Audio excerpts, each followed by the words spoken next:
Well, you know you've made it in life, don't you, when you're known by just one name. Up next, Australia's most famous gardener, Jim. Welcome back to Money News. Now, I need a last name. I'm Brooke Corty, but there's a few people in life who don't. Sting, Madonna, Bono, and Jim. Yes, Jim's Mowing. The tradies in green shirts mowing lawns, fixing roofs, plugging leaks, straightening antennas since the 1980s. After kicking off his career as a gardener, Jim Penman is now the boss of a $500 million franchise empire, and he can easily lay claim to being Australia's most recognisable tradie. Yes, that is his face that you've seen on the side of the trailers. Jim's group actually has more than 4,000 franchises, servicing over 35,000 customers, and it's everything from mowing lawns to washing the dog to tinting windows. Did you know there are 54 services now? What's business been like during COVID, though? I want to talk with Jim Penman tonight. I'm delighted to say he joins us live on Money News. Jim, good evening. Good evening. Yeah, there wouldn't be a person in the country who isn't familiar with the original Jim's Mowing. 54 services today. How quickly did that grow? Well, we franchised like 89, so it's 31 years ago. So not exactly overnight, but we've done okay. You've done okay. We'll talk about that coming up. It's interesting, COVID lockdowns, we've been talking about how it's turned us into homebodies. We've spoken about sales at places like Harvey Norman, JB Hi-Fi. Everyone's getting more comfortable sofas and replacing all those dodgy old fridges, getting all those jobs done. But services businesses are a lot of those businesses that have been hit really hard. Maybe people are trying to save money and they got more time on their hands. How's business for you? Well, I have to say in advance that it's been a terrible crisis for the country, and I really feel people have been hurt. But for us, it's absolutely amazing. Our leads have gone up dramatically since the same time last year, like up 20%, which is extraordinary. And we already had, more work than we could handle in many areas. What's even more important from our point of view is that our interest in franchises has soared even more. We're starting on like double the franchisees we were at the same time last year because we've got so much work and people need jobs. And why do you think that's happening? Because as I said, I would have thought services businesses are the ones that get hurt because people say, well, it may not have the money, but at least I can do that job myself. It's a strange question, isn't it? Yeah. Why at a time of crisis? Look, one way I look at it is this. Most people have still got jobs. They've got government welfare. But at the same time, what can they spend it on? You can't go overseas. You can't eat out in most areas. You can't do a whole stack of different things. So I think they've got money and they want to spend it on something. And we're there and we're providing the services. Maybe they're at home. They're looking at their garden and saying, well, Chipper, that's a mess. Let's get it cleaned up. Yeah, it's so interesting. And like you say, I mean, we are in a crisis and we're not forgetting that by talking about, parts of the economy are doing well. I think it was Jerry Harvey said recently, you're just bloody lucky if you're in the right place in this economy because some are doing very well and others are doing very poorly. And unfortunately, that's just how this has played out. I'm interested that you've had a spike in people looking to become their own boss and start a new franchise with Jim. But I mentioned you've got over 35,000 customers, more than 4,000 franchises. From an OH&S perspective, how challenging has it been to ensure you're COVID safe? Every business has dealt with being COVID safe and trying to navigate all of that.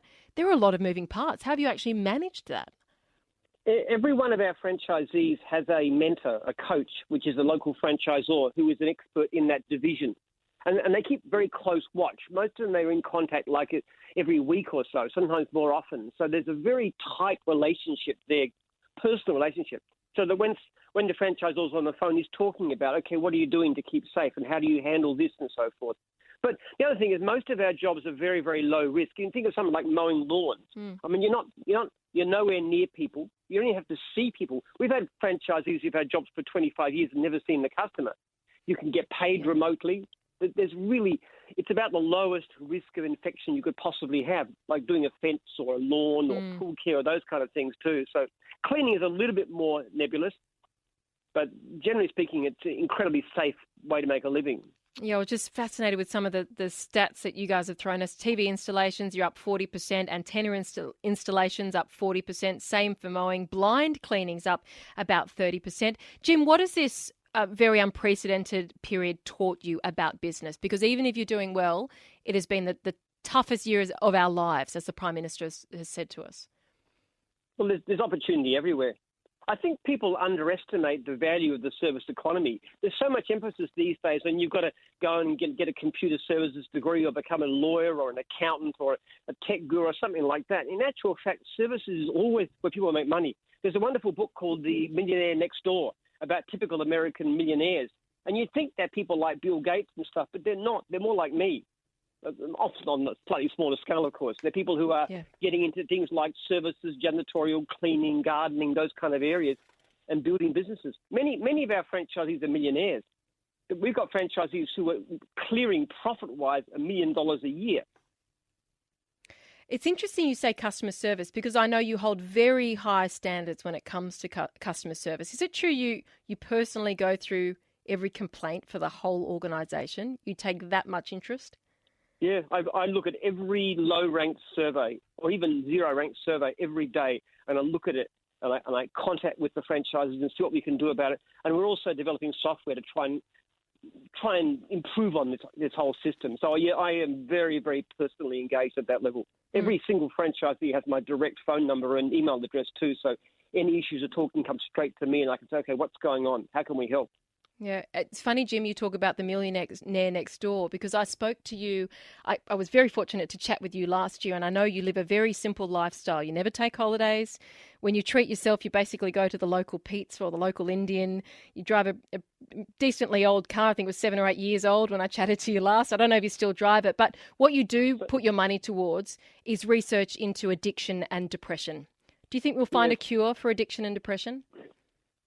We've got some very good advances. We're doing some very interesting stuff in the field of epigenetics using microRNA and so forth. We've got a great research team working on it. We're just looking for a lab right now, actually, to try and expand it. I think we've got a very good prospect.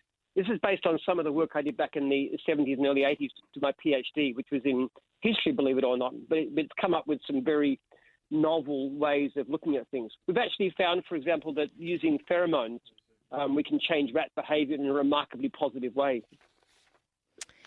It's so interesting. So I think you did want to be a researcher, right? That was where you were, and then you started mowing lawns. That was the original story, wasn't it? Well, I wanted to be an academic. Yes. Academic, yeah. But my ideas were so wildly unorthodox. There was no prospect into getting a job, so I just turned my part-time student income into a business. And that was in 1982, and it's proved rather surprisingly successful. Well, particularly lately as well. And one more thing, Jim. I hate to spoil it for people, but your name's not Jim. Is that right? No, legally speaking, David James. David. And I hate to say, I haven't even got a beard anymore, so you could pass me in the street and you'd never know me. So you could pass David Penman with no beard in the street. You definitely wouldn't know it was Jim with the beard from Jim's Mowing. Hey, that's thrown a real curly right at the end there, Jim. Thank you so much. Jim Penman, founder of Jim's Mowing and all the rest, 54 different services. Wonderful to chat to you, and look forward to keeping in touch with you. Thanks again. Thank you. Remember this? Do you ever hear this one on the radio? Jimbo, Jimbo, off to work we go. Sorry, that was Jimbo, Jimbo, off to work we go. Jimbo, Jimbo. Yeah, Jimbo. There he was, the real Jimbo. Let's get an update from the newsroom.